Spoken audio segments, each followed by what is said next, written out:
মানুষ যেভাবে আমাদেরকে সাড়া দিচ্ছেন, তাতে করে আমরা একটা সফলতার দিকে অগ্রসর হতে পারবো। এটা হচ্ছে তরুণ যুবক যারা আছে তাদের একটা প্ল্যাটফর্ম। আর যে সমন্বয়কদের আপনি কথা বলছেন, তারা ছাত্র মানুষ, তারা তাদের ছাত্রদের জায়গায় যে কার্যক্রম, সে কার্যক্রম তারা পরিচালনা করছেন। আমরা চাই ছাত্ররা ছাত্রদের জায়গায় তাদের কার্যক্রমগুলো পরিচালনা করুক স্বতন্ত্রভাবে, এবং আমরা ফিল করি ছাত্ররা সংঘবদ্ধ আছে, আমাদের তরুণ যুবকদের সংঘবদ্ধ হওয়া দরকার। তাই আমরা তরুণ যুবকরা সংগঠিত হওয়ার জন্য আমরা জাতীয় নাগরিক কমিটির যাত্রা করেছি। আমরা বারবার ক্লিয়ার করছি যে জাতীয় নাগরিক কমিটি কোনো রাজনৈতিক দল নয়, এটা রাষ্ট্র পুনর্গঠনের জন্য তরুণ যুবকদের একটি নাগরিক উদ্যোগ মাত্র। সেই উদ্যোগ সামনের দিনগুলোতে নানাবিধভাবে কাজ করবে। এই জায়গায় ছাত্ররা তারা তাদের মতো করে জনস্বার্থের পক্ষে যে কাজগুলো করা দরকার সেই কাজগুলো তারা পরিচালনা করবে। আমরা তরুণ যুবকরা আমাদের মতো করে সংগঠিত থেকে সংঘবদ্ধ থেকে আমরা আমাদের কাজগুলো পরিচালনা করব। এখানে তাদের সাথে যেমন বৈরিতার কোনো ব্যাপার নেই, আবার একই সাথে স্বাতন্ত্র্যের যে জায়গা, সে জায়গাটাকেও কোনোভাবেই আমরা ক্ষুণ্ণ করতে চাই না।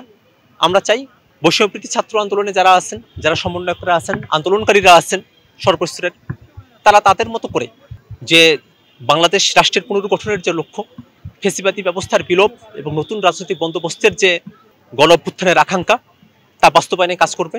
আমরা তরুণ যুবকরা সংগঠিত হয়ে আমরা আমাদের মতো করে কাজ করব। আখতার হোসেন, সদস্য সচিব, জাতীয় নাগরিক কমিটি, সাবেক সমাজসেবা সম্পাদক, ডাকসু। বৈষম্যবিরোধী ছাত্র আন্দোলনের নেতৃত্বে এবং বাংলাদেশের সর্বস্তরের জনগণের অংশগ্রহণের মধ্য দিয়ে বাংলাদেশে একটি গণঅভ্যুত্থান সংগঠিত হয়েছে, যার মধ্য দিয়ে খুনি ফ্যাসিস্ট হাসিনা সরকার বিদায় নিয়েছে। আমরা এই আন্দোলনে যারা তরুণ যুবকরা অংশ নিয়েছিলাম, আমরা মনে করি যে বাংলাদেশ রাষ্ট্রটা পুনর্গঠন হওয়া প্রয়োজন। সেই লক্ষ্যে তরুণ যুবকদেরকে সংগঠিত করে নিজেদের মধ্যে সংহতির একটা জায়গা তৈরি করে আমরা যেন দেশ পুনর্গঠনের কাজ করতে পারি, রাষ্ট্র পুনর্গঠনের কাজ করতে পারি, সে উদ্দেশ্যেই জাতীয় নাগরিক কমিটি গঠিত হয়েছে। আপনারা দেখে থাকবেন আমাদের যে প্রেস রিলিজ, সেখানে আমরা 8টা লক্ষ্য উদ্দেশ্যের কথা বলেছি। আমরা যদি সংক্ষেপে আমাদের লক্ষ্য উদ্দেশ্যগুলোর জায়গায় আসি, তাহলে দেখবেন আমরা এই যে গণহত্যা সংগঠিত হলো, সেই গণহত্যায় যারা মদত দিয়েছে, যারা হুকুম দিয়েছে, যারা জড়িত থেকেছে, আমরা প্রত্যেককে সঠিকভাবে আইনের আওতায় নিয়ে এসে তাদের যেন শাস্তি কার্যকর করা হয়, সেটা আমরা চাই। আমরা চাই বাংলাদেশ রাষ্ট্রের যে নীতিগুলো আছে, পলিসিগুলো আছে, সে পলিসিগুলো যেন জনস্বার্থের পক্ষে কাজ করে। যে অন্তর্বর্তীকালীন সরকার গঠিত হয়েছে জনগণের ম্যান্ডেট নিয়ে, গণঅভ্যুত্থানের ভিতর দিয়ে, এই অন্তর্বর্তীকালীন সরকারের উপরে অনেক দায় আছে, অনেক দায়িত্ব আছে।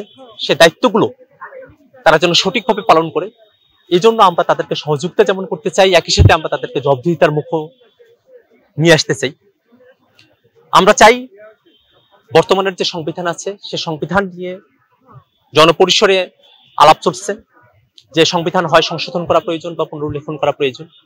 আমি ব্যক্তিগতভাবে মনে করি বাংলাদেশে একটা নতুন সংবিধানের বাস্তবতা তৈরি হয়েছে। এই বাস্তবতাকে সামনে নিয়ে দেশের ধর্মীয়, সামাজিক, সাংস্কৃতিক, রাজনৈতিক নানা পক্ষ, তাদের সঙ্গে আমরা মতবিনিময়, আলাপ আলোচনার ভিতর দিয়ে যেতে চাই। আমরা চাই বাংলাদেশে একটা গণপরিষদ, একটা সংবিধান নতুন করে আসুক, যে সংবিধান কোনোভাবেই কোনো ফ্যাসিবাদী রেজিমকে আর এই দেশে আসার সুযোগ দেবে না। আমরা ছাত্র জনতা যে এক দফার ঘোষণা এসেছিল, তখন স্পষ্ট করেই বলা হয়েছিল যে ফ্যাসিবাদী ব্যবস্থার বিলোপ এবং নতুন রাজনৈতিক বন্দোবস্ত, এই হচ্ছে এক দফার চাওয়া। ফ্যাসিবাদ বাংলাদেশের সব জায়গায় এমন ভাবে প্রথিত হয়ে আছে। হাসিনা বিদায় নিয়েছে সত্য, কিন্তু বিভিন্ন জায়গায় ফ্যাসিবাদের নানা উপাদান রয়ে গেছে। আমরা মনে করি যে সেজন্য আমাদের যে লড়াই, সে লড়াই আরো দীর্ঘতর লড়াই। সে লড়াইয়ে তরুণ যুবকদেরকে আমরা সংগঠিত করতে চাই, আমরা প্রতিরোধ গড়ে তুলতে চাই ফ্যাসিবাদের নানা উপাদানের বিরুদ্ধে। যে রাজনৈতিক বন্দোবস্তের আমরা কথা বলছি, পূর্বের নানা সময়ের রাজনৈতিক বন্দোবস্তগুলো, সেগুলো রাজনৈতিক কৃষ্টি কালচার যা ছিল, চাঁদাবাজি থেকে শুরু করে নিয়ে অন্যান্য, সেটা যেন ফিরে না আসে। বাংলাদেশের মানুষ বাংলাদেশের স্বার্থে যেন একই সুরে রাজনৈতিক দলগুলো কথা বলতে পারে, তাদের রাজনৈতিক নানাবিধ মতাপার্থক্যের সত্ত্বেও। সে লক্ষ্যে আমরা বেসিক কিছু জায়গায় ঐক্যমত্য তৈরি করতে চাই। আমরা বাংলাদেশে একটা নতুন রাজনৈতিক বন্দোবস্তের জন্য তরুণ যুবকদেরকে নিয়ে কাজ করতে চাই। আমরা চাই বাংলাদেশের যারা